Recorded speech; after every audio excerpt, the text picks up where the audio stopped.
Sí. Saludo cordial para todos los amigos de Mirando el Campo. Estamos en nuestro programa Magazine Campo Cultural en la emisión número 6, aquí desde el icónico Hotel Saravita de Chiquinquirá. Hoy vamos a hablar de literatura, de arte y deporte. Tenemos invitados especiales en este día, aquí presentes. Queremos que se presenten en el orden de allá para acá. Sí, buenas tardes, Rodrigo. Mi nombre es José Carlos Marciales, chiquinquireño, me dedico al arte de la madera.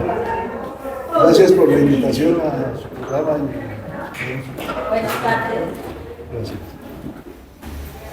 Bueno, mi nombre es Armando Monroy Parra, soy docente pensionado, trabajé en la parte pedagógica durante 34 años, soy oriundo de Santander, pero con fuertes raíces en el municipio de Saboya y aquí también en Soledad por cuestiones de estudio y de trabajo.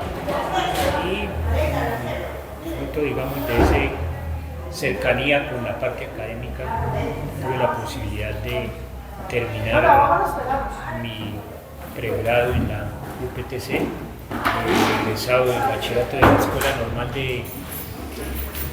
del municipio de Saboya y haber terminado una maestría de historia en la UPTC en un convenio con la Universidad Nacional.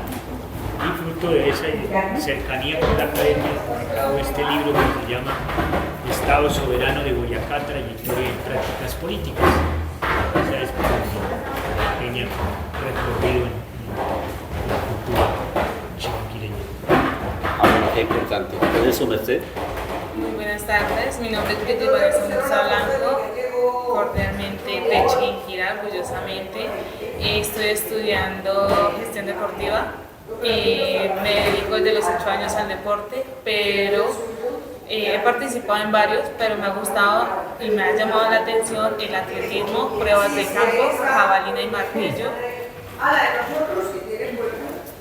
Continúe. Y literalmente, pues muchísimas gracias por la invitación, porque voy a interactuar y conocer más historias de estos invitados especiales. Gracias.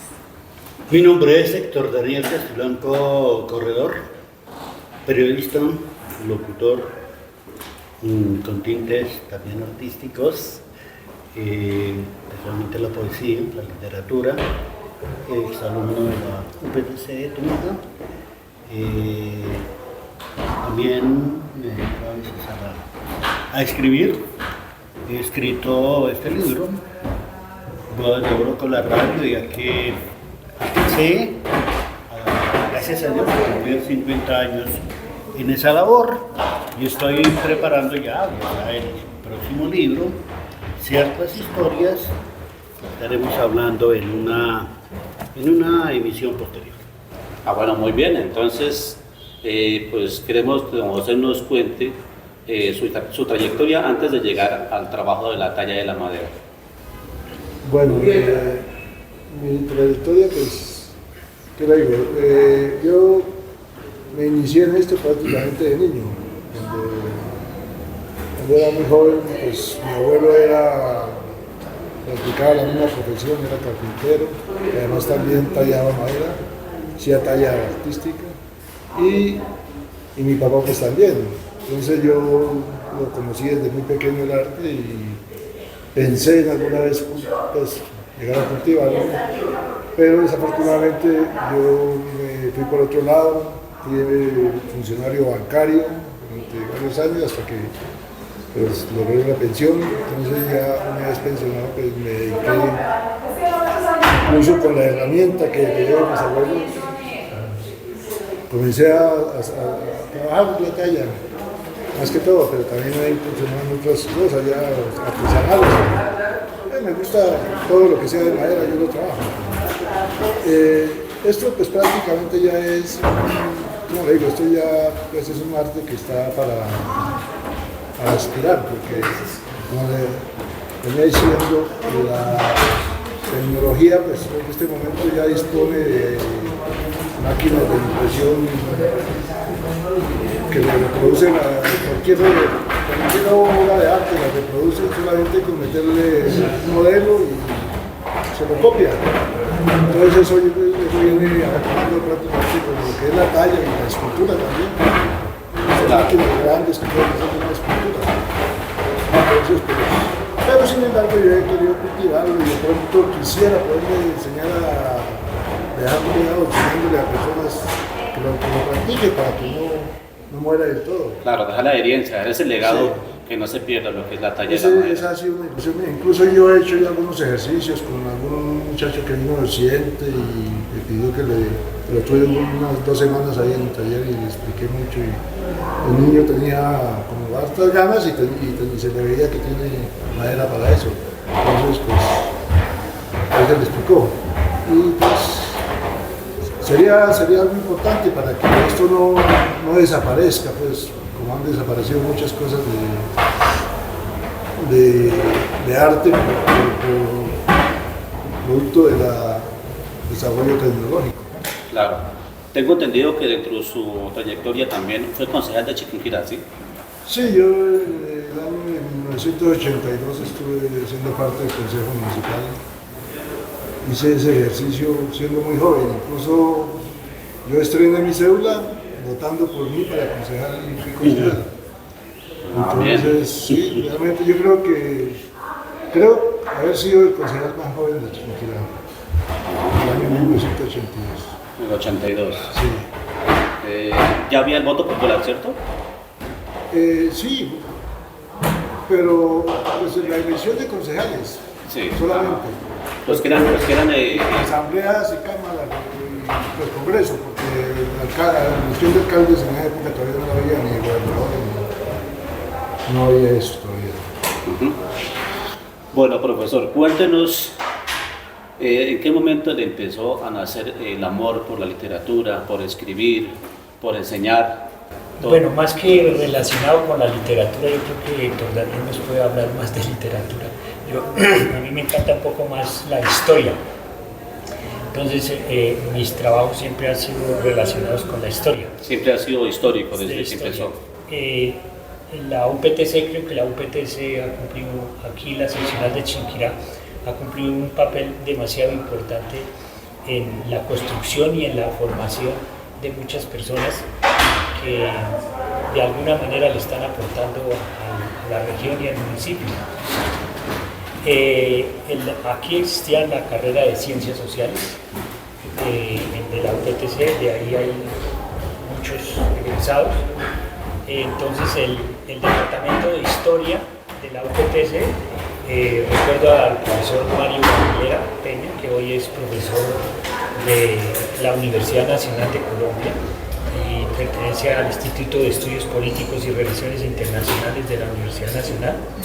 De igual manera, profesores como Gladys Martín y otra serie de profesores que llegaron ahí generándole inquietudes a los estudiantes, y desde esa perspectiva entonces empezamos a escudriñar la historia de la región. Y el Departamento de Historia organizó un concurso que por el primer concurso de historia por la Villa Republicana de Chiquinquirá. No recuerdo exactamente ahorita el año, soy malo para las fechas. Entonces, bueno, tuve la oportunidad de participar en ese concurso. Recuerdo a los participantes como Víctor Raúl Rojas Peña, participó Nelly Mitrago, hoy desaparecidos, los dos, personas excelentes y que de alguna manera también han contribuido a tener una visión de la historia y la pedagogía de la región. Y tuve la fortuna de haberme ganado ese primer puesto.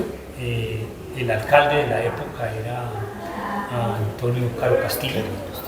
Él, recuerdo que me regaló una carterita color marrón, de este color del libro. Y desde esa época me ha llamado fundamentalmente la atención eso.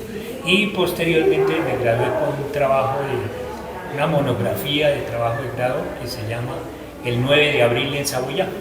Entonces era reconstruir, digamos, todo todo ese ambiente social y político que se desarrolló en Saboya alrededor del 9 de abril, que el 9 de abril fue un momento histórico muy importante en la historia de Colombia, al asesinato de Jorge Eliezer Gaitán, y que desarrolló a nivel del país una serie de movimientos campesinos, obreros, y que llevaron a iniciar como el proceso de violencia que hoy tiene este país y que aún no ha culminado, ¿sí? Y que ojalá muy pronto podamos salir lo que hoy algunos dicen, señalan como nuestro presidente, que dice que abandonemos esos 100 años de soledad en los cuales nos hemos metido desde hace varios siglos. Claro, que nos hemos enfrascado en todo ese tema de la violencia y pues por ende el país no se ha desarrollado como debe ser, como muchos países que firmaron la paz y son hoy en día pues ejemplo a mostrar a nivel mundial. Sí, los colombianos somos muy malos para tramitar las diferencias. Entonces no podemos ese proceso de concertación en las maneras de pensar, de tener la visión de la sociedad, la visión de la educación, la visión del campo.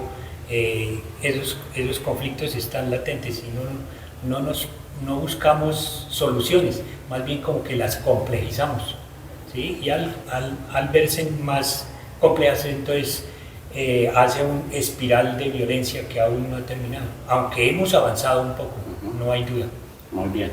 Bueno, Vanessa, entonces cuéntenos sobre el deporte, a qué edad inició, qué deporte le gustó, cómo fue todo el recorrido hasta el día de hoy.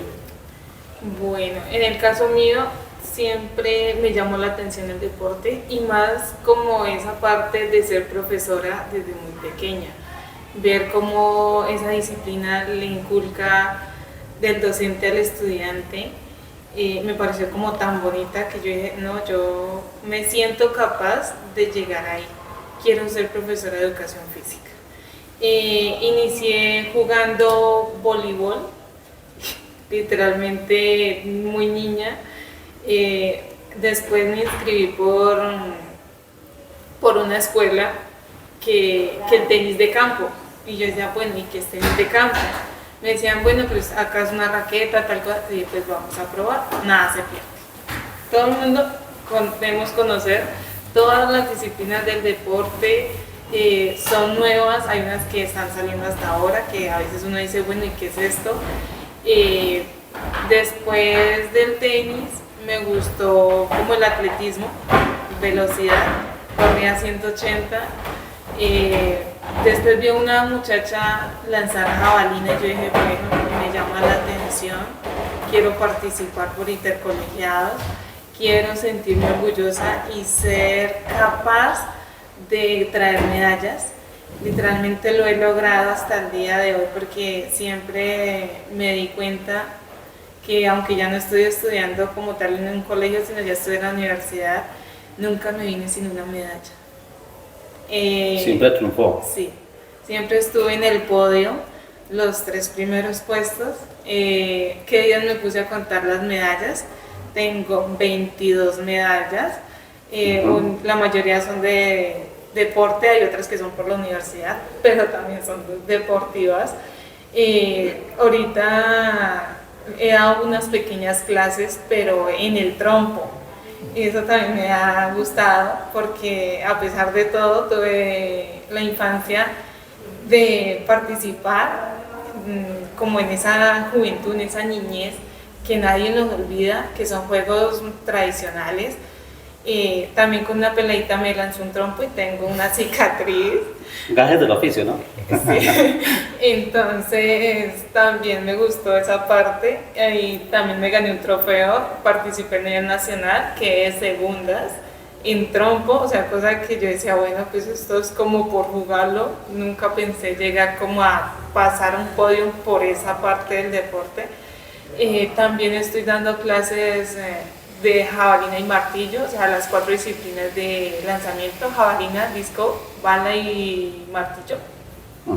Entonces la idea es que los chicos también participen desde muy temprana edad a conocer qué es el deporte y no se queden esclavos del celular, porque eso es lo que literalmente está pasando en esta juventud, que se quedan pegados ahí y no conocen más de pronto de la vida antigua a la realidad, que no se queden como en esa estanca, sino la idea es conocer más de algunas otras actividades.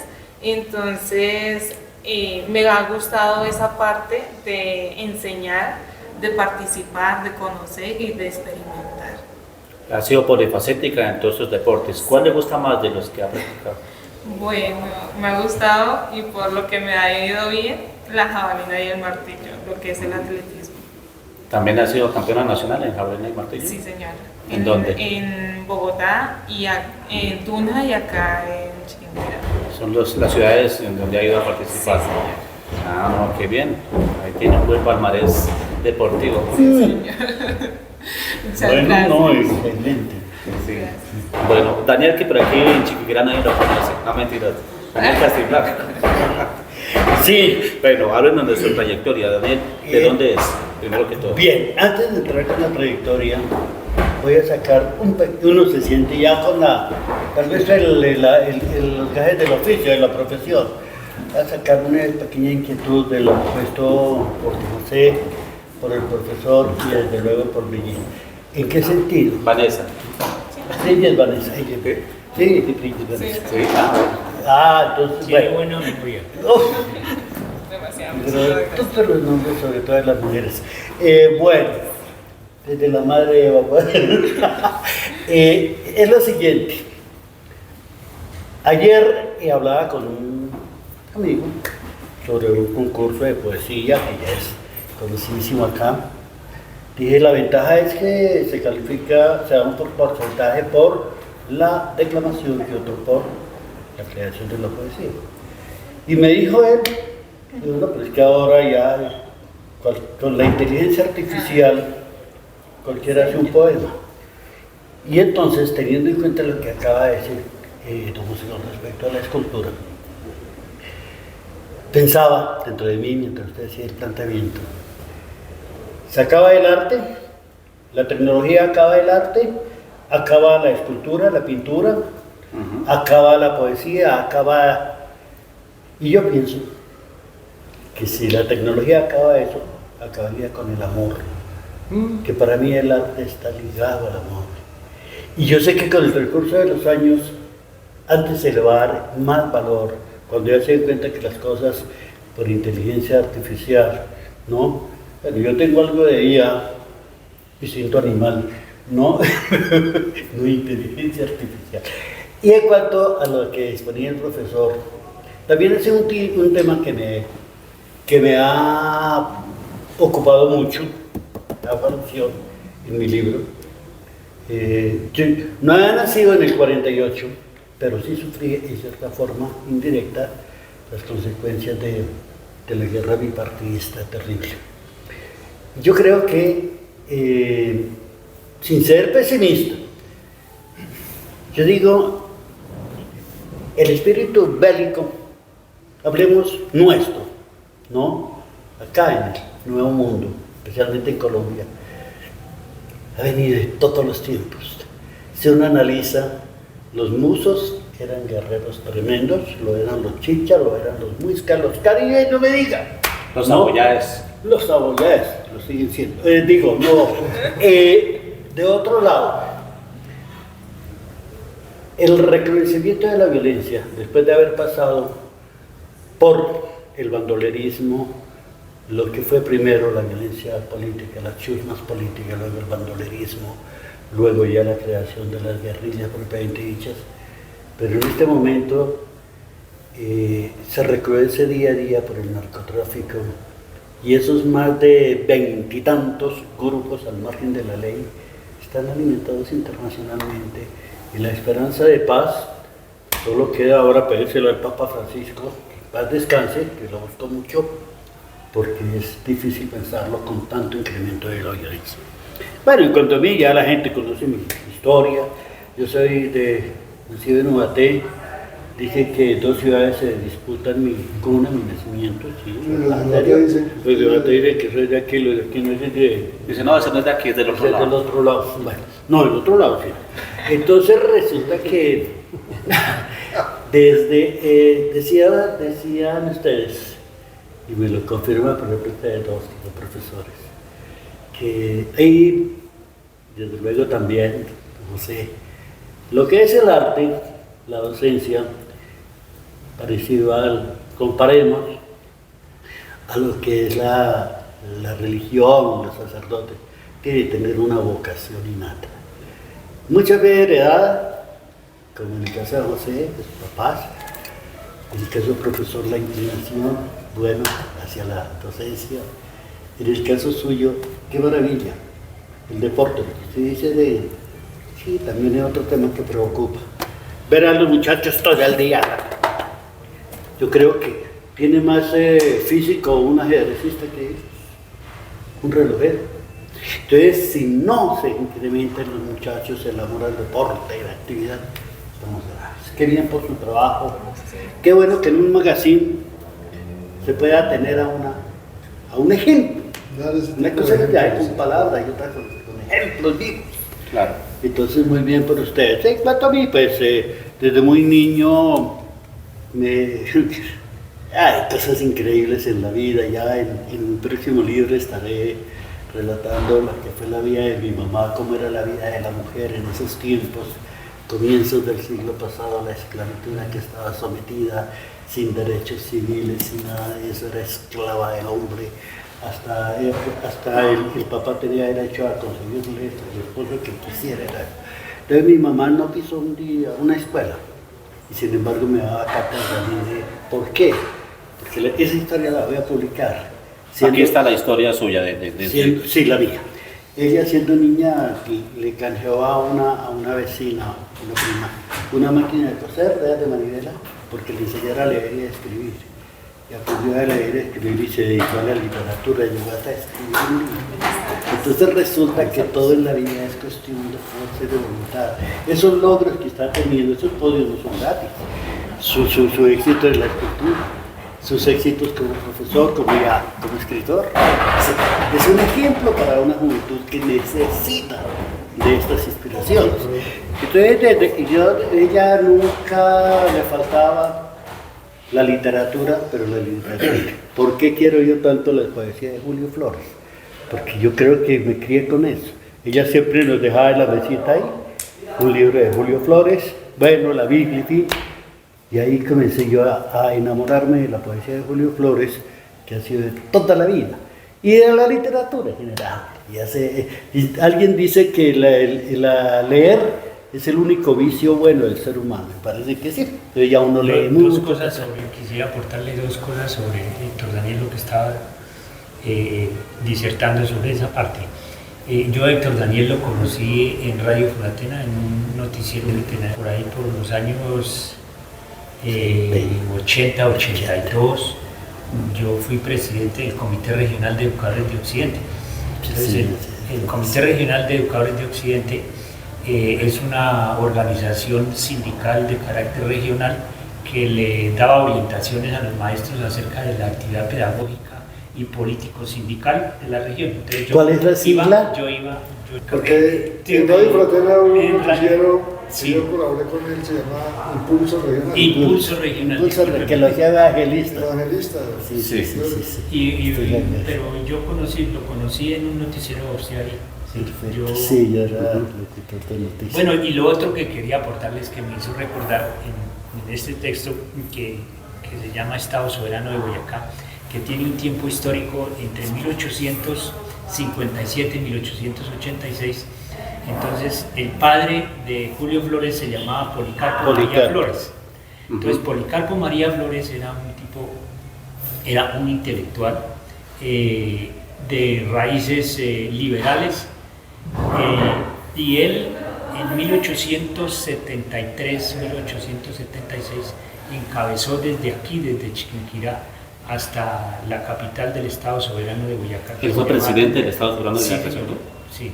Entonces encabezó una revuelta y que tuvo un encuentro con el ejército del Estado soberano en el alto de Soracá, arriba de Pucallpa. Entonces él incentivaba a las personas con una frase que decía que cuando inició esa revolución dijo: cuando el derecho de elegir acaba, el de insurrección comienza, que es una frase que diría que cuando terminan los derechos de los ciudadanos, que no se respeta el voto, entonces comienza ese derecho que tienen los ciudadanos a armarse y luchar por una mejor sociedad. Que fue precisamente el comienzo del M-19, ¿no? La negación de unas elecciones, y inmediatamente ya hubo un motivo que los llevó a armarse, por eso se llamó así, pues para información muchas veces de algunos de los televidentes, ¿no? Que claro, se llamó M-19, que era el movimiento 19 de abril, porque las elecciones fueron el 19 de abril, supuestamente hubo fraude, ya todo el mundo conoce lo demás. Claro. Yo admiro a un historiador. ¿Por qué? Hay mucha diferencia, y usted lo decía, en escribir dentro del campo de la literatura como tal al historiador. Ustedes, los historiadores, tienen que consultar muchas fuentes. No, eso no es tan fácil. En cambio, un escritor, sobre todo un novelista, ensayista, escribe frente a un computador y escribió un libro. No tuvo que ir ni a la biblioteca del municipio, ¿no? Mucho menos, pues hoy día es fácil por el internet y todo, pero en el caso de ustedes, investigue por acá, investigue por allá. Eso siempre es mucho. Pues que básicamente también se investiga mucho de eso por internet, sí, ya es que la facilidad. A usted que lo que yo decía respecto a lo que está en vía de extinción, algo que ya pasó a eso fue por ejemplo, las enciclopedias. Sí. Hasta las bibliotecas ya van pasando. Se han cerrado por lo mismo. Porque ya nadie les hoy en día nadie compra una enciclopedia. ¿Quién va a comprar una enciclopedia? Sabiendo que los días no todo vayan Inclusive las botan. Sí. Es que, exacto. ¿Cómo voy a llenar la cabeza de datos? Sí, pero vea. Pero mire que hay mucho que ver en esto, en el sentido, y lo digo por el profesor, quienes escribimos. Cualquiera diría: ¿y para qué escribe usted esto? Escríbalo allá, públicalo en internet y listo. No, la vocación de uno, cuando uno ama la literatura o escribir, se siente lo que siente usted al recibir en el podio un trofeo, cuando le dicen la medalla campeona. Eso lo siente uno cuando le entregan un libro, mire su libro, es este. Entonces uno ya, sí, exacto. Entonces, a mí me ocurrió algo simpático, una anécdota. Cuando recibí el libro, se lo entregué a un amigo, sacerdote. Me dijo: Daniel, ahora lo importante es que lo lean. Le dije: padre, no. ¿Cómo que no? El ideal mío no fue que lo leyera, fue escribirlo. Ya, en mis manos. Ya, échenlo a la cara, que ya lo escribí, que era el objetivo. Entonces, muchas veces son los objetivos que uno se traza y logra el objetivo, y lo que sigue, Dios sabrá. Entonces, exacto, lo que hacen ustedes, una meta. Voy a ganar el primer lugar, lo logró. Entonces ya lo que venga después, y eso es algo como exactamente eso en segundo término. Su meta era ganar. Pues a ver, Daniel, pues mucha gente que nos ve en varias partes, no solamente en Chiquinquirá, Boyacá, en toda Colombia, pero sí queremos que nos cuente un pequeño recorrido, lo que es su vida hasta llegar a escribir este libro. Sí, aquí está toda la historia. Yo no maté, por entonces había la emisora Valles Unidos, de propiedad de Luis Alejandro Rocha, que en paz descanse, mismo dueño de Furatena. Entonces fue por allá por yo había dejado el colegio más por falta de salud que por vagancia.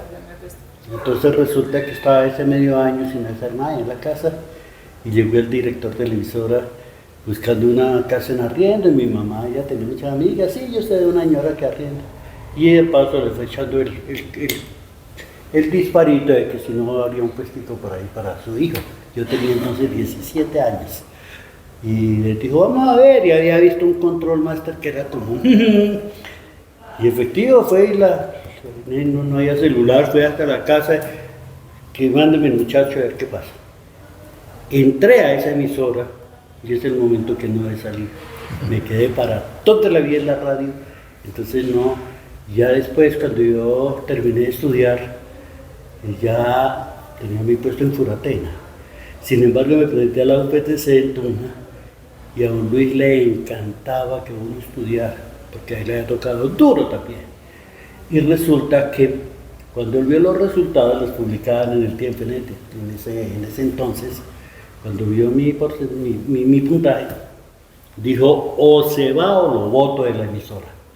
Entonces me fui a estudiar a Tunja, ya trabajé, ustedes recuerdan, profesor, y don José de Radio Boyacá, Radio Tunja, que eran de coral. Y yo estuve trabajando, estudiando allá, y después ya regresé otra vez a Chiquinquirá.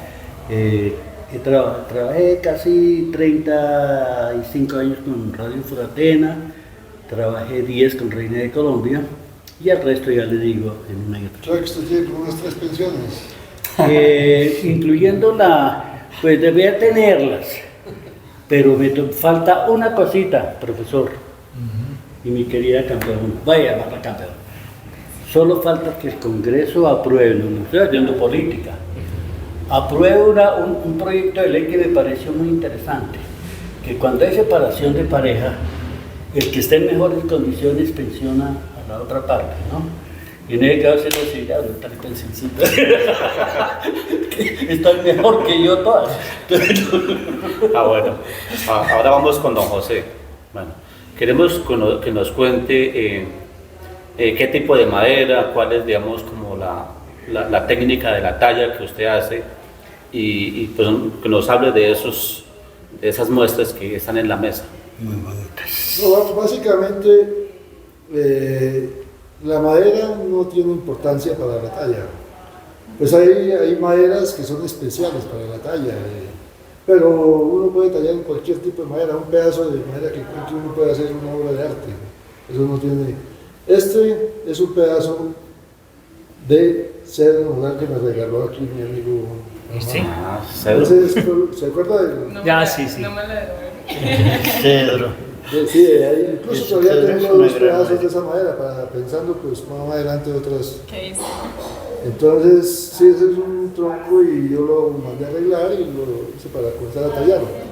Y sí, la madera básicamente, pero yo más que todo me inclino por el cedro. Claro. He hecho tallas en pino y en otros materiales, pero yo me inclino mucho por el cedro, que es como más noble para trabajarlo. Pues obviamente que el valor de cada pieza también va de acuerdo a la madera y de acuerdo al trabajo. Sí, claro. Sí. En esto, pues, yo la verdad que yo pues, he aprendido a hacer esto, pero yo no he aprendido a cobrar. Yo he hecho obras bonitas, para Es que que el no arte me quiero. Y no he sabido cobrar. O sea, yo hice una muy parecida a esta, que está en Villa de Leyva, en un hotel. Un regalo que le hizo una señora, un hermano que tiene un hotel en Villa de Leyva. Fue tal vez una de las primeras que yo hice, digamos, ya en bulto, como se llama, en 3D. Y eso ya hace varios años. Y que me arriesgué a hacerla. Yo no había hecho, yo había hecho tipo retrato, pues talla en plano. Pero me arriesgué a hacerla porque ella me llevó el modelo y todo. Entonces me dijo, yo me arriesgué a hacerlo y me quedó realmente bien. Incluso la señora hasta me encimó una plata porque yo tal vez le cobré muy poquito. Claro, ella reconoció el trabajo. Sí, y me ha pasado y me pasa seguido eso, porque pues yo no lo hago por un lucro, yo lo hago por divertirme y pues ganar alguna cosa, pero tampoco no viendo eso exagerado. Hay gente que me dice, no, pero es que usted regala el trabajo. Pero pues, si uno muchas veces se pone a pedir mucho, pues, tampoco nunca va a Claro. ganar. Entonces, pues yo soy muy moderado en eso. Sí. ¿Qué otra figura? Pues tiene ahí un carro. ¿Esta qué otra figura es? Estos son producto de la pandemia. Estando yo en pandemia, cuando comenzó la pandemia, pues yo me tocó encerrarme y pues se me vino a la cabeza ponerme a hacer cosas nuevas porque no había nada más que hacer. La pandemia. Entretención. ¿Puedo interrumpir un momento, José? Sí. Yo, decían los paisas, dame esos 5 gajos, compadre. Yo terminé de escribir mi libro 2 meses antes de terminar la pandemia. Mi libro era simplemente Bodas de Oro con la radio.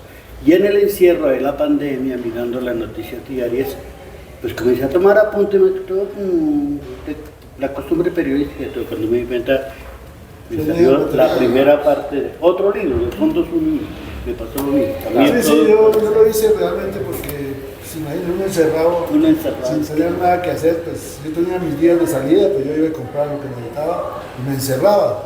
Perdí la noción del día y de la noche, porque yo tenía un tallercito pequeño, sin ventanal, me encerraba ya a trabajar.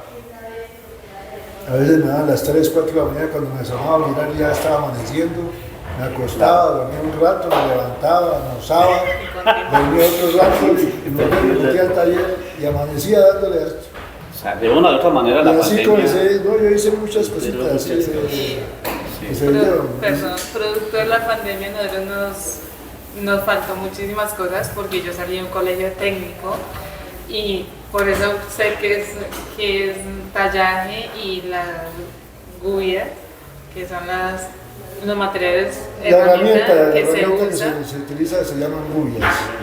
Y porque nosotros literalmente teníamos que terminar un proyecto de grado, cosa que a la final resultamos haciendo una maqueta de 10x10. Bien, la vaina. Yo quisiera preguntarle a José, digamos, uno no sabe muchas cosas desde el punto de vista técnico de una escultura, pero uno ve, digamos, cada persona tiene como una facultad propia para hacer eso. Yo a veces llego al taller de José y lo veo que con colocar la cosa esa que utiliza, Las guyas. como las rubias, le saca y de una vez le da la forma. Le da la forma.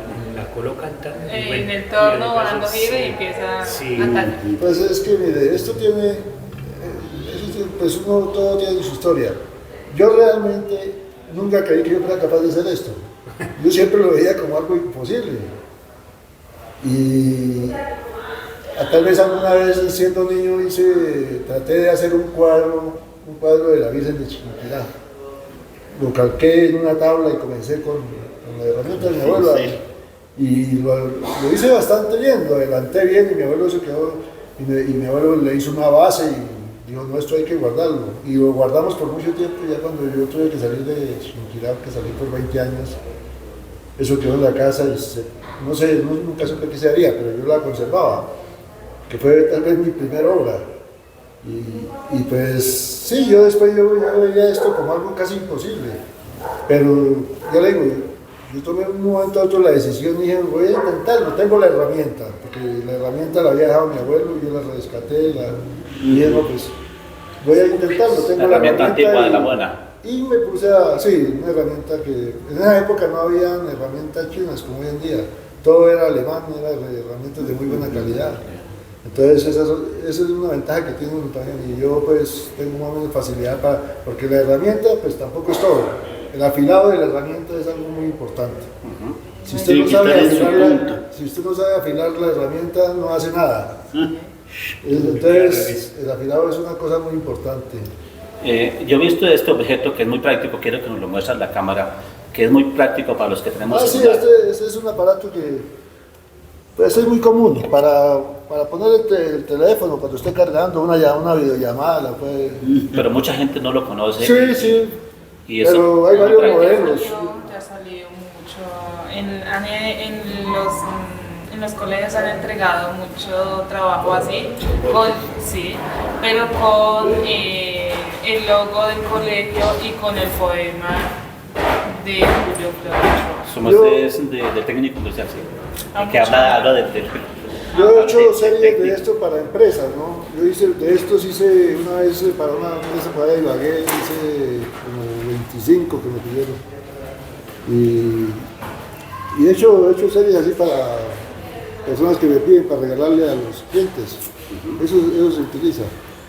Y muchos modelos, hay un modelo didáctico de todo. Pues esa no es, pero yo lo hago porque pues...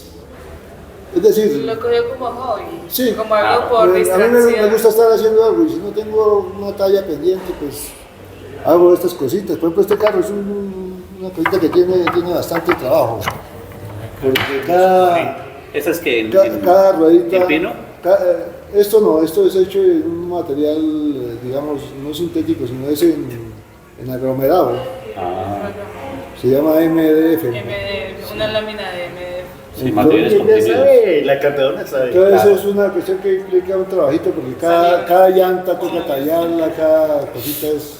¿Cuánto se demora en hacer un carro, por ejemplo? Una llanta. ¿Cuánto demoró? No, pues eso, es decir, siempre que he hecho eso los hago en serie, hago unos 5 o 6. ¿Y se demora Y cuánto? entonces ya uno produce las ruedas en serie y las va haciendo, pero nunca he hecho un carro solo, como para decir se gasta, pero sí podría uno gastarse, en unos 2 días uno puede hacer un carro. Del corazón. Sale Es de decir, interesante. una cosa que pues yo sí tengo es que a mí me gusta hacer las cosas, soy muy perfeccionista. ¿no? Perfeccionista. Me gusta hacer las cosas muy bien.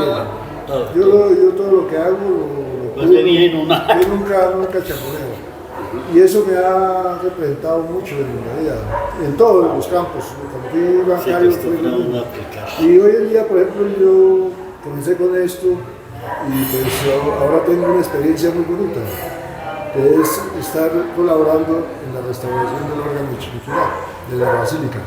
Qué bueno. No sé, el ingeniero que hace el trabajo, alguna vez por error o por coincidencia, la vida me encontró allá en el taller y me propuso que le hiciera un trabajito pequeño. Se lo hice y le quedó gustando y desde ahí el tipo me cogió y ahí estamos Yo trabajando creo que en es eso.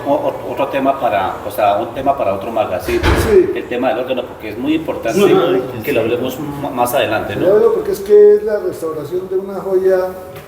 Una joya, una joya. que claro, eso sí es una lo más joya valioso. de arte, pero una cosa espectacular. Histórico. ¿verdad? Conocer Eso lo que que es es la el historia. órgano de la basílica es algo que realmente no muchos ya han tenido esa oportunidad, porque es que eso es un sector allá, el coro de la iglesia es una cosa muy sagrada y no todo el mundo sube allá. Y realmente uno cuando llega a conocer, digamos, el tipo de ingeniería que se usó para hacer ese órgano que tiene más de 140 años, es algo espectacular. Sí, sí. Eso es un sonido Una réplica como muy especial, realmente es algo que vale la pena conservar y que la gente tenga la oportunidad de mirarlo y creo que próximamente Sí. van a tener la Ya oportunidad tenemos que de escucharlo. tocarlo. Bueno, Grandes maestros han estado tocándolo, ¿no? Entre otros, claro. Jaime Llano Jaime Llano González. González estuvo ahí, claro. Oriol Rangel. Oye, es que eso es un instrumento, yo llegaba a creer que no hay un instrumento Creo que en Colombia. electrónico que pueda superar el sonido de un órgano hecho hace ciento y pico de años. No hay. queremos que el profesor, ya nos habló un poco del libro, pero cuéntenos cuánto se demoró usted escribiendo el libro, cuántos ejemplares sacó al mercado y si tiene algún otro proyecto o tiene algunos ensayos importantes sobre la historia colombiana. Bueno, voy a recordar un poquito del concurso que le dije inicialmente. Sí, señor. Yo gané ese concurso con un trabajo que se llama Un motín por la coronación de la Virgen de Chiquinquirá, que ese fue un motín que tuvo lugar aquí en la ciudad en julio de 1918. Entonces ese motín se originó porque la Iglesia Católica venía desde el siglo XIX trabajando con la curia de Roma y con el papado para que les dieran la posibilidad de coronar a la Virgen de Chiquinquirá como reina de Colombia, que necesitaba un permiso especial desde Roma. Entonces, finalmente, digamos, por allá desde 1896, 1898, inició todo ese proceso. Y en 1913, cuando se fundó el periódico Veritas, entonces en el periódico Veritas aparecía un titular que decía el órgano de la coronación de la Virgen de Chiquinquirá. Entonces la Iglesia Católica, con su obispo en Tunja, Monseñor Eduardo Maldonado Calva, recuerdo tanto se llamaba, entonces lograron conseguir para coronar a la Virgen de Chiquinquirá. Entonces inicialmente estaba para que la coronación, el acto de coronación fuera aquí en Chiquinquirá, pero entonces el obispo Eduardo Maldonado Calvo junto con la jerarquía eclesiástica nacional acordaron que no, que Chiquinquirá no estaba capacitada para eso, ¿cierto? Pero resulta que los ciudadanos habían venido desde varios años organizando su ciudad, haciendo arreglos a sus casas, a los andenes. De igual manera, también era una gran posibilidad económica para los ingresos que tenían los comerciantes. Entonces, ese motivo, en el momento en que Eduardo Maldonado Calvo dice que no va a ser aquí, entonces la gente se preocupó y fundaron una junta que se llamaba la Junta Guardadora del Cuadro Milagroso de la Virgen de Chinquirá. La gente se organizó digamos, en diferentes comités. Entonces existía un comité en la Plaza de Bolívar, que no es como es hoy. La Plaza de Bolívar era totalmente diferente. Sí, había como un bosque ahí en la mitad. Entonces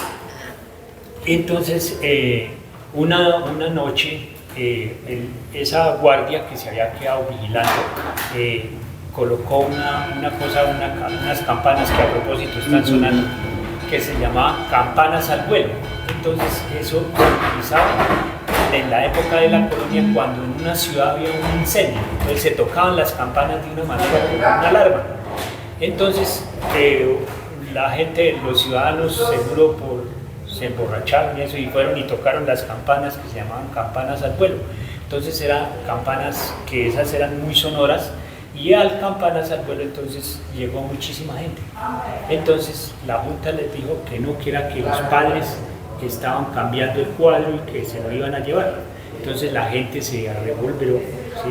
Armó un motín. Existía una ferretería. Cuando uno se para frente a la basílica, a mano derecha en toda la esquina existía una ferretería. Y lo digo yo porque existen las fotos de la ferretería, ¿sí? Claro. Consultas en el diario, por ejemplo, El Tiempo, usted consulta uno El Espectador, en el mismo ve que ahí existía una ferretería. Entonces esa ferretería, la gente tumbaron las puertas, sacaron todas las herramientas y empezaron a forzar las puertas de la basílica. No las lograron tumbar esa vaina, pero contigua a la basílica, ahí estaba el colegio Jesús, María y José, que se llamaba. Sí, era famoso. ¿Dónde está la universidad? Sí, lo que voy es la Universidad de Santo Tomás. Entonces por ahí ingresaron, abrieron las puertas de la basílica y entró toda la multitud, ¿sí?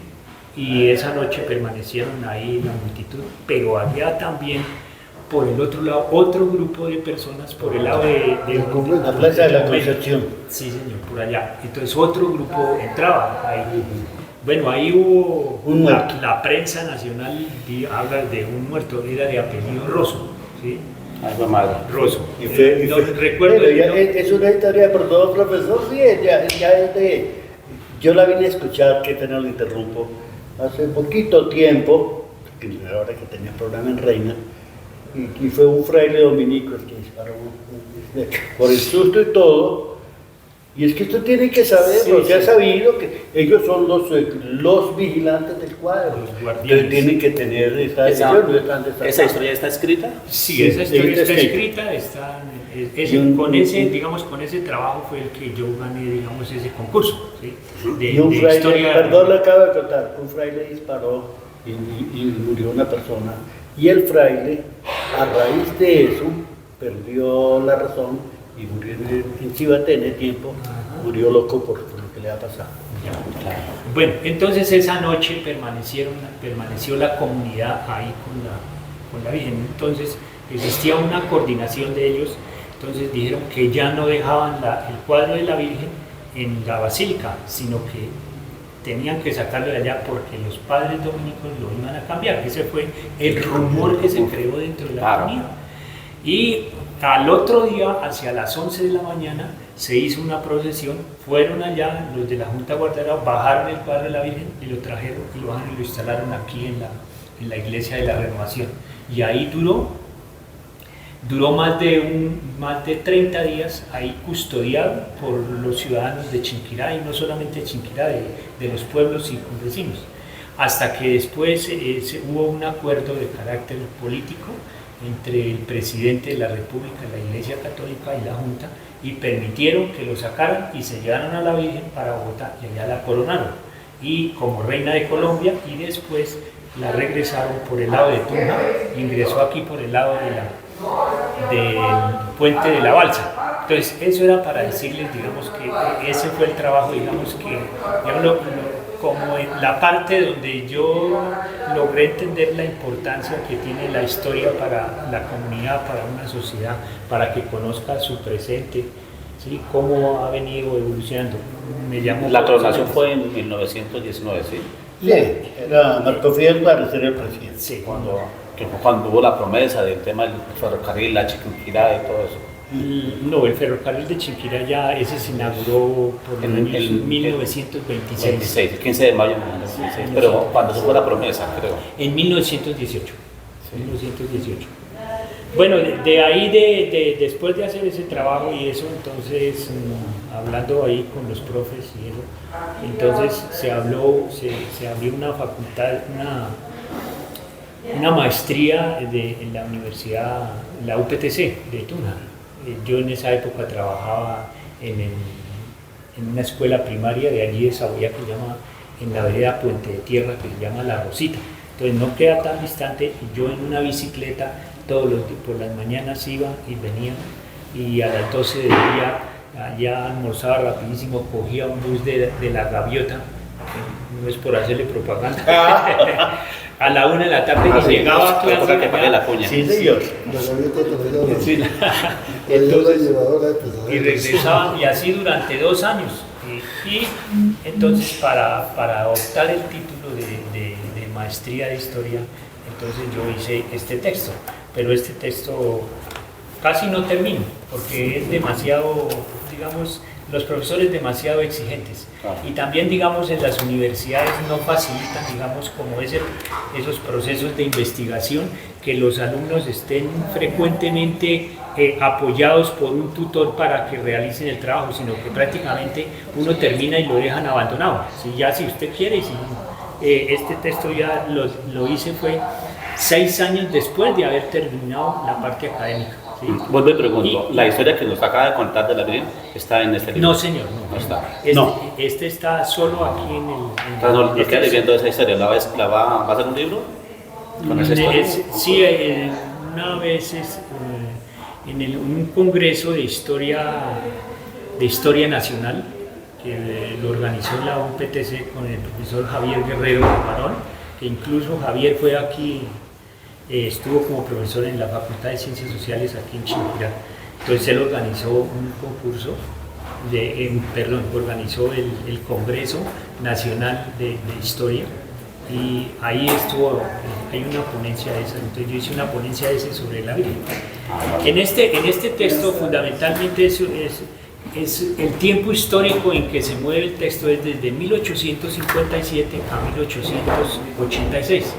Entre 1857 y 1886 Colombia estaba regida por una constitución totalmente diferente a la de 1886 y la que hoy está vigente, la constitución de 1991. Entonces la constitución de 1863 es una constitución hecha por los liberales radicales de la época. Entonces existían ciertas diferencias de carácter ideológico y político en ese momento, fundamentalmente con la Iglesia Católica, porque los liberales radicales en las constituciones colocaron a tributar a las iglesias, ¿sí? Bueno, ustedes reciben dinero, recursos de los ciudadanos, ustedes deben rendirle informes a los consejos municipales sobre qué recursos reciben, ¿cierto? Entonces eso generó una serie de controversias, ¿sí? de carácter político. Entonces, por ejemplo, en 1876 hubo una guerra que llamó la Guerra de las Escuelas, ¿sí? Pero fundamentalmente se originó en el Estado soberano del Cauca, porque el Estado dijo que debía existir libertad de cultos, ¿sí? Y la Iglesia Católica dijo no, debe ser la religión católica la única que se debe enseñar en las escuelas. Y a Monopolio. propósito de esa idea surgió esa guerra de 1876 que se llamó la Guerra de las Escuelas. Entonces aquí fundamentalmente hay una historia desde la fundación de Boyacá como Estado soberano hasta 1863. Entonces, como existían 9 estados soberanos en Colombia, era entre 1863 y 1886. Digamos, no debemos perder esa referencia de tiempo, porque es ahí donde Colombia se llama Estados Unidos de Colombia. Sí, eso le iba a preguntar. Y existen 9 estados, que es el estado soberano del Magdalena, el Cauca, Cundinamarca, Boyacá, Magdalena, Santander. Eso es fundamentalmente, pero este texto está centrado fundamentalmente sobre las prácticas políticas que se daban entre 1863 y 1886. Entonces, que hay una parte del texto que se llama las prácticas sapoaldanistas. Las prácticas sapoaldanistas era en Boyacá existía un político que se llamaba Ramón Gómez, que por apodo le decían el Sapo. Y en el estado soberano de Cundinamarca estaba un general que se llamaba Daniel Aldana. Entonces, entre los dos hicieron unos acuerdos políticos para cada uno manejar políticamente en sus estados la política de esa época. Entonces, en esa época, por ejemplo, ¿a qué le llamaban prácticas sapoaldanistas? Entonces, no todo el mundo podía votar entre 1863 y 1886, solo votaban los ciudadanos que supieran leer y escribir. Pero entonces ellos lo que hacían era lo siguiente: inscribían a sus amigos y decían que sí sabían escribir a pesar de que fueran iletrados, ¿sí? Y los hacían votar. Entonces, esa era una práctica sapoaldanista. Claro. ¿Sí? Otra práctica era, por ejemplo, que para instalar el comité de instalación de la elección en el municipio, en esa época se llamaban los distritos, entonces debía estar el alcalde. Entonces, cuando el alcalde estaba demasiado cuestionado por sus ciudadanos, él no iba, no voy, y no habían elecciones. Se escondía. ¿Sí? Esa era otra práctica zapoaldanista. ¿Sí? Pero hoy en día también se esconden. Sí, claro, También es se que esconden. También es zapaldanista. Sí, pues. Sí, sí. Sí. Esa, digamos eso. Y también hay, por ejemplo, una secuencia de periódicos regionales que se distribuían en varias regiones del país, en varias regiones del Estado soberano, ¿sí? Por los lados del departamento, al interior del estado las provincias se llamaban departamentos, entonces se llamaba el departamento del norte, el departamento de occidente. Aquí occidente, la capital de occidente no era Chinquirá, era Moniquirá, ¿sí? Entonces, y Moniquirá cubría todo lo que hoy es esta parte Hasta Caldas. Sí. Esa es, digamos, una serie. Y todos los conflictos que sucedían digamos, en las asambleas departamentales existían zambras políticas. ¿Sí? No, la política en el siglo XIX es una política de conflicto, una política de guerra. Buenas tardes. Era demasiado compleja. Terrible. Sí, final de ese siglo. Eso sería lo que yo hacía medianos rasgos. Bueno, muy bien, sobre profesor Armando, muchas gracias. Bueno, Vanessa, ya necesitamos, vamos ya prácticamente concluyendo. Los proyectos que tiene ahorita y a futuro en cuanto al deporte. Y si está pues ahorita pues dando clases. Un pequeño paréntesis antes de continuar sobre mi vida. Sí me hubiera podido gustar terminar y conocer más de lo que está allá, porque nosotros por la pandemia no pudimos coger una máquina y por eso ver esa estampa ahí me parece tan bonita. Digo, bueno, ¿en qué momento nos falta a nosotros aprender eso? No, pero ahorita le damos los contactos. De pronto, si don José quiere dar el Yo contacto tengo ahorita, taller a las personas que les interese, inclusive adquirir los productos. También escuchar acá lógicamente al profe y aquí a Daniel. Yo también hice un libro. ¿También? Ah, bueno. No, yo no no sé, sé. me interesa escrita. La esperanza, bueno, no me acuerdo exactamente bien el título, pero en pequeño resumen era sobre la ciudad, la limpieza. He querido también hacer la segunda parte porque pues, ya he conocido pues, varios lugares y quiero hablar como de cómo estaba antes a cómo está hoy en la actualidad. Y sobre sobre el deporte, bueno, quiero obviamente, si Dios me lo permite, terminar como tal mi carrera, que literalmente la termino este año, si Dios me lo permite, como tal materias, hacer especialización. Bueno, si no entro como tal al magisterio, hacer un club o una escuela deportiva. Interesante. Que así sea. Gracias. Ojalá. Muy bien, por Que se me cumpla. Bueno, Daniel, entonces háblanos ya para finalizar. para finalizar 2 horas y media. Los libros, sí, sí, por fin. Es que lo que necesito ya como para finalizar. Sí, porque- No, voy a no, hacer, en realidad soy hombre de pocas palabras. Increíble. Bueno, para no, tienes finalizar, de hacer otro, pero- pero te presente, darle el agradecimiento. Bueno, pero ¿cuántos entonces, libros? mire, bueno, hasta el momento, en cuanto a libros, hablaba el profesor de Víctor Raúl Rojas, que en paz descanse. Con él hicimos, no sé si el profesor distinguió a un colega suyo, José Rosso Gauta, de la UPDC, claro que sí. Fue profesor. Entonces, exacto, con él, con el profesor Rosso, escribimos un libro sobre Acopla. la copla en la zona de influencia chiquinquirey. Sí. Después les conocí. cuento cómo fue eso. Sí, entonces la autoridad. Y bueno, después escribí el libro Los 50 años de Radio Fratena, ya con la historia, centrada especialmente en la guitarra de plata campesina, concurso en el que nació la música carranguera.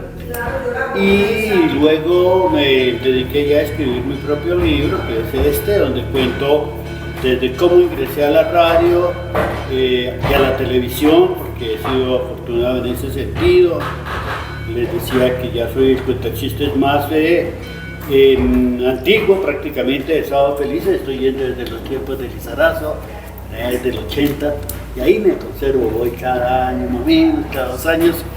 Y en cuanto, bueno, antes de que me haga la pregunta, para el tiempo próximo, pues pienso hacer el lanzamiento de este libro, que narra, es al fin y al cabo, son historias tomadas de la vida real. Y les doy un anticipo, yo les decía que voy a contar, parecen increíbles, por ejemplo, la vida de mi mamá, la vida real que yo y voy a contar algo relacionado con una labor periodística de un colega nuestro, por allá en el río Minero, en el rescate de una niña. Ah, sí, Entonces ya tengo ese texto también, es una anécdota. tremendo. Acontecimiento. Y tengo una historia que se llama El Copetoncito Blanco, que lo sucedió a un hermano mío, que le murió una niña de 7 meses, él casi se vuelve loco. Todas las vivencias, pero entonces hago cambios generalmente eso, y tengo una que llamo El Reencuentro. Es que en 50 años que llevo en radio he perdido casi a 30 compañeros. ¿Quién creyera que en un medio como este de la locución ya 30 compañeros fallecidos de diferentes maneras? Entonces el reencuentro es exactamente eso, imaginariamente un encuentro que tenemos todos ellos. Y bueno, y finalizó con un cuento que tengo sobre la muerte. Es como una imagen, más bien, que la gente, todo el mundo ve la muerte tan tenaz y tan terrible, cadavérica y terrible. Yo llevo, como un artista, lleva una idea a un trabajo tan lindo como este. Entonces yo ahí tengo una idea de la muerte, pero no la veo de esa manera. La veo como una mujer linda, sublime, bonita. Sí, el cuerpo de mujer, pero no esa que nos la presentan. No tan macabra. No como tan la voz. macabra, no, sino todo lo contrario, una mujer dulce, bella, hermosa. Entonces, de eso se trata este libro. ¿Para cuándo este libro? Pues Dios mediante. ¿Cuánto de la chiva, no? La chiva depende, pues sí, es que como aquí no hay, pues lo que decíamos nosotros, que estaba diciendo el escultor José, aquí no hay apoyo de la cultura. ¿Dónde están los centros culturales? Bueno, que por lo menos lo estimulen, lo inviten a salir adelante. Aquí, bueno, claramente la danza y eso. Entonces, lo mismo pasa con el deporte, exactamente lo mismo con el deporte. Entonces, ¿qué sucede? Ahorita yo no puedo publicar el libro hasta no tener unas personas que, tendiendo la mano, van a decir, bueno, arranque. Pues ya me lo dijeron, entonces estoy esperando que me llegue ese patrocinio que al fin y al cabo es casi un canje, porque ahí les doy el agradecimiento, pero yo creo que si esto sale siendo optimista en 2 meses o 3, No, pero hay para las personas que quieran patrocinar a Daniel Castilblanco con su segundo libro. Exacto, bueno, eso está bien también, Sí, no hay que porque uno no tiene nada de patrocinio, de apoyo, Perdón, en el deporte, sí, entonces, hay que, sí. Vanessa, necesitamos la palabra. ¿Nos iba a decir algo? No sé. Somos Bueno, yo quería soñadores. decir algo sobre el texto. Digamos, ese texto está construido sobre base de fuentes escritas que se encuentran, Quiero decir, que se encuentran en el Archivo General de la República, que se encuentran en la Biblioteca Luis Ángel Arango, que se encuentran en la Biblioteca Nacional, que se encuentran fuentes escritas que se encuentran en el Archivo Regional de Boyacá. ¿Sí? Poquitas Ahí está fuentes. todo. Uno mira las fuentes de información Sí, que, todo, ¿no? Ahí está que bien, necesita consultar. Excelente, profesor. Dentro Armando. de esas fuentes, aquí, digamos, en el siglo XIX, aquí en Chinquirá se publicaban varios periódicos. Por ejemplo, aquí se publicaba un periódico que se llamaba El Tornillo, un periódico que se llamaba El Occidente, El Norte, ¿sí? Sí. Entonces, entonces uno investigando, yendo a las fuentes, a esos espacios como la biblioteca, el archivo, entonces va encontrando, digamos, como cierta actividad cultural que existía muy importante en el municipio. Que respecto, y qué pena, también haciendo una alusión al próximo libro, el anterior, el prólogo lo realizó Jairo Sosa Lizarazo, libretista de Sábados Felices. Hace poquito murió, que ¿cierto? murió hace un mes. Jairo Sosa Lizarazo. Él fue libretista, seleccionador de cantachistas, emocionalmente mío, venía constantemente. Y la presentación de este libro la hizo Heriberto Sandoval Vera, también de Sábados Felices. Y hay algo simpático, para mi nuevo libro van a ser los mismos, le dejó escrito el texto Jairo, que tal descanse, y Heriberto también va a ser el presentador de mi próximo libro. Entonces, eso les quería contar. Bueno, nosotros antes de irnos siempre damos un mensaje, como una enseñanza. Entonces, primero pues sí, desea darnos el contacto para que la gente lo llame y quiera pues uno de los productos y el mensaje para cerrar. No, pues yo estoy instalado en la calle 20, 1131, por la vía que sube al cementerio, antes de llegar a la 12. Y el contacto 304 35 23 42. Para que lo llamen y, Sí, y le compren sus productos. Usted lo puede enviar también Sí, o por encomienda, una ¿no? persona que quiera un trabajo se le puede evaluar y se le hace. Sí. Bueno, yo un mensaje de enseñanza vamos a... No, pues que la persona que de pronto le interese y que quiera esto, también podría buscarme, pero es decir, es cuestión de tomar la decisión, no hay que ver las cosas difíciles, porque es que ese es el problema que tenemos, que de pronto uno ve las cosas muy difíciles y cree que no es capaz, pero resulta que se puede hacerlo y lo puede hacer. Entonces es cuestión de tomar una decisión en un momento determinado, de decir voy a hacerlo. Profesor, para que de pronto lo llamen y quieran adquirir su libro de historia, El Estado Soberano de Boyacá. Estado Soberano Y el de mensaje. Boyacá, que se publicado en noviembre del año 2017, ya tiene sus años. Bueno, por ahí en la casa tengo algunos ejemplares, porque ya quedan muy pocos, ¿no? Porque la edición de 500, la mayoría se entregaron a las universidades y a bibliotecas municipales, ¿sí? Departamentales. pero digamos así que uno tenga grandes ingresos por un texto, no, lo que tiene es supremamente gastos. Sí.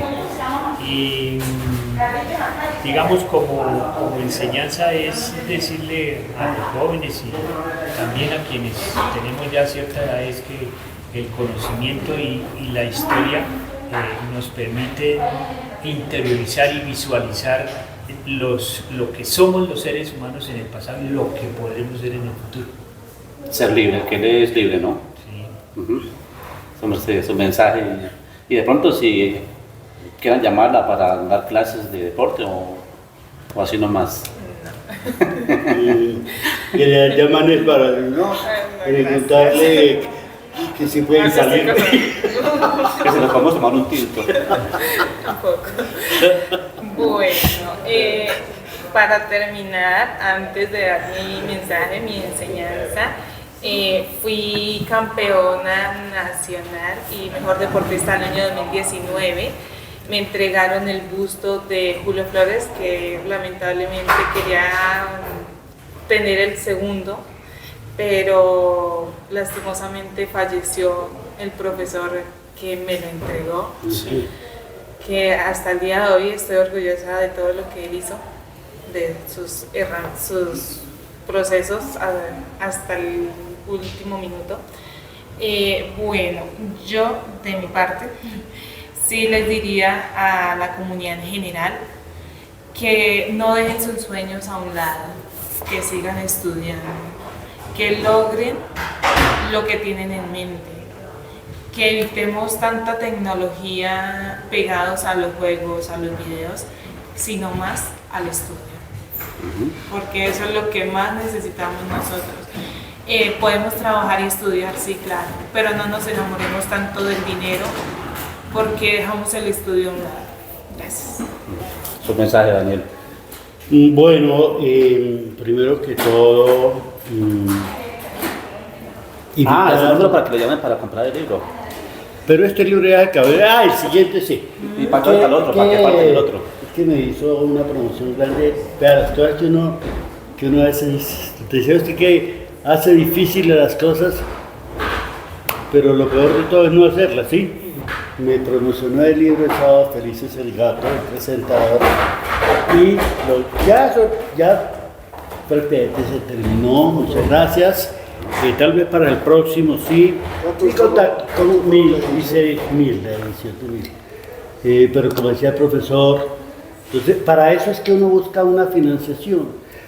Aquí, infortunadamente, usted hace una escultura, le invierte el trabajo, le invierte, decía, que hasta la noción del tiempo la pierde, y resulta para que lo que recibe económicamente no compensa un 5%. El caso del profesor, un trabajo histórico, de investigación histórica, no se hace de la noche a la mañana. Lo mismo que decía usted, me sucede a mí con otro tipo de literatura. Recibe uno el libro, ¡ay, tan bonito su libro! Y me lo regala. Y uno muchas veces, para eso es la financiación que uno busca, debería haber de los entes culturales, para decir, sí, con mucho gusto, aquí está. Le da uno pena a un amigo del alma, ¡ay, bonito su libro! Sí, vale tanto. Queda uno mal. Entonces resulta que sí, así me ha pasado a los amigos que uno les distribuye y les da y colaboran en el deporte. Cuanto a mí, pues el mensaje para... no es que todo, yo casi siempre me inclino a quienes piensan seguir la comunicación social, en línea general. Antes de que se me olvide, comparto un busto de Julio Flores, me lo gané en uno de los concursos de poesía. Lindo, que es un recuerdo inolvidable. Y mi mensaje para los jóvenes que van a seguir la comunicación social, que en realidad, si usted quiere tener éxito, fíjese primero si tiene vocación. Vocación, esa palabrita. No piense en la radio, en la televisión, en la prensa escrita como medio para hacer dinero. Hágalo con la radio, la televisión, cualquier medio de comunicación, el periódico escrito, se hace más que con los labios y con las manos. Con esto decía un vendedor con esta presita que llaman el corazón. Bueno, muy bien, un aplauso para todos. El arte de la cultura, muy bien. Muchas gracias a todos los amigos, a todos nuestros seguidores de Mirando el Campo. Así que por favor compartan, comenten y pues estamos siempre atentos para servirles. Gracias. Próximo año. Chabolín, Pingüín, y no diga el contacto. El contacto rápidamente. El contacto, entonces 311 578 77 60. Muchas gracias. Muy bien, felicidades.